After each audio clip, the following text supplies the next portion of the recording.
Radical equations, how to solve radical equation with quadratic formula. किस तरह से radical equation को क्वाड्रेटिक फार्मूला से सॉल्व करते हैं इनको हम देखेंगे। हमारे पास क्वेश्चन है √3x + 7 = 2x + 3।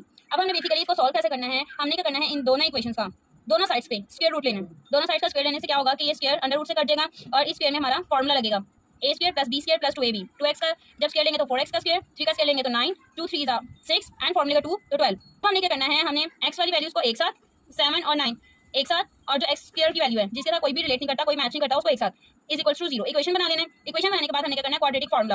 हमारे पास क्या होता है, x = -b + √b² - 4ac / 2a। अब हमने क्या करना है, जो हमारी फर्स्ट वैल्यू होती है वो a की होती है, सेकंड वैल्यू b की एंड थर्ड वैल्यू c की। अब हमने क्या करना है, फार्मूलाज में उस तरह से वैल्यू कर देनी है, b की जगह 9 क्योंकि b की वैल्यू है 9, a की वैल्यू है 4 एंड c की वैल्यू है 2। तो इस तरह से वैल्यू पुट करने के बाद आपने क्या करना है, अपनी इक्वेशन को सॉल्व कर लेना है। इक्वेशन को सॉल्व करने के बाद प्लस माइनस ये शो करता है कि जो आपकी वैल्यूज आएंगी आपने उसे एक दफा प्लस करना है और आपने एक दफा उन वैल्यूज को माइनस करना है। तो आपने एक दफा उन वैल्यूज को प्लस और माइनस कर लेना है। प्लस माइनस करने के बाद जो आपका फाइनल